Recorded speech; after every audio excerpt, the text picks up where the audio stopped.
이와 관련해서 특히 미투운동 확산 과정에서 문제가 되었던 안희정 전 충남지사의 비서성폭행 사건이 있었습니다.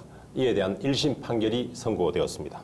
판결의 내용을 잠시 보면 업무상 위력에 의한 간음죄 여부에 대한 판단을 하면서 재판부는 4-5가지 정도로 쟁점을 분류했습니다. 먼저 업무상 위력이 존재하였는지, 그리고 그 위력을 행사하였는지, 그리고 위력의 행사와 간음 사이에 인과관계가 있었는지, 그리고 그로 인해서 피해자의 성적 자기결정권이 침해되는 결과가 초래되었는지, 이것을 중심으로 판단을 하였다고 합니다. 자, 곽 변호사님, 재판부의 판단 구체적으로 어땠습니까? 재판부는 안전지사와 피해자 김지은 씨가 업무상 위력 관계에 있다는 점에 대해서는 인정을 했습니다. 하지만 안전지사가 위력을 행사해서 간음했다는 점에 대한 증명이 부족하다라고 판단을 했는데요. 재판부는 판결문에서 안희정 지사 같은 경우에 차기 유력 대권 주자로 거명되고 있는 점, 또 별정직 공무원인 피해자에 대한 임면 등 권한을 가지고 있다는 점에서 위력을 가지고 있다, 위력에 해당한다라고 판단했습니다.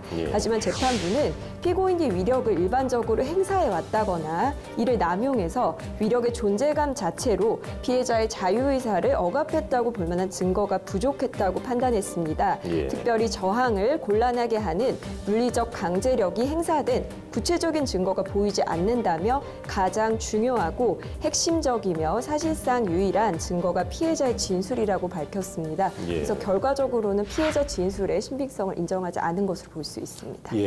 판결 내용을 자세히 설명해 주셨는데 보면은 업무상 위력에는 해당하거나 또는 존재하는데 다만 이것을 행사한 정황이 없다라고 하는데 이게 업무상 위력에 해당하는데 이게 행사하는 거하고 이게 분리되어서 설명을 할 수 있는 것인가요? 어떤가요?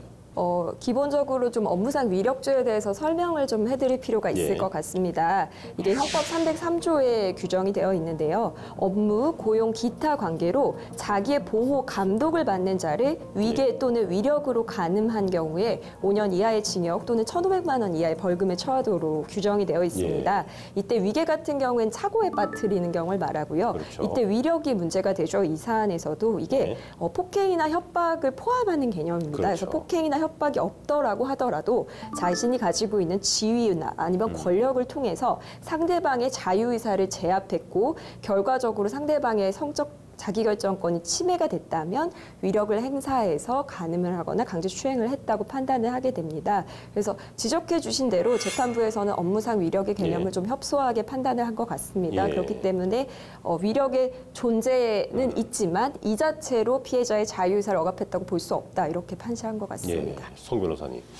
이게 업무상 위력은 존재하는데 행사한 것은 아니다라고 본 것이 좀 이상하긴 한데 업무상 위력이 존재하는 것만으로도 행사한 것을 볼 수 있지 않을까요? 어떻습니까?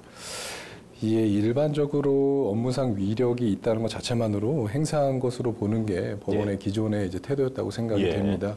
그렇기 때문에 이 판결은 조금 그 내용에 있어서는 이례적이라고 할 수 있겠지만은 지금 업무상 위력 부분에 있어서 약간 그 업무상 위력적인 관계에 있었느냐 여부를 이제 업무상 위력이 있었느냐로 판단한 것이 아닌가라는 생각이 우선 들고요. 일반적으로 성범죄 사건이 진행될 때 소송의 승패를 가르는 부분이 입증의 부분이라고 할 수 있겠는데요.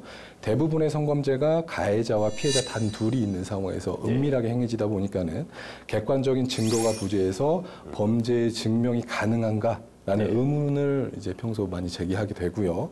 그렇기 때문에 본 사건에서도 업무상 위력의 행사를 어떻게 객관적으로 입증을 할 수 있겠는가라는 의문을 제기하는 건 어쩌면 당연한 자연스러운 이제 논리라고 할 수 있겠습니다. 그런데 이제 실무상 성범죄 사건들에 있어서 폭행, 협박이나 위계, 위력 등과 같이 의사에 반하는 성적 접촉이 있었느냐 여부는 사건이 발생하였던 당시 그리고 그 직후에 피해자와 가해자의 행태가 어찌하였느냐 를 보고 판단하게 됩니다. 그런 측면에서 보았을 때 이 사건에서 법원이 인정하고 있는 사실관계를 종합하여 보았을 때 이 사건 발생 당시의 피해자의 거절의 정도, 사건 발생 직후의 피해자의 행동 양식 등에 비춰봤을 때 업무상 위력을 행사해서 김 씨의 성적 자기결정권을 침해하였다고 보기는 어렵다고 판단한 이제 법원의 업무상 위력의 행사 여부에 대한 그 범위는 그렇게 좁게 해석된 것만이라고 보여지지는 않습니다.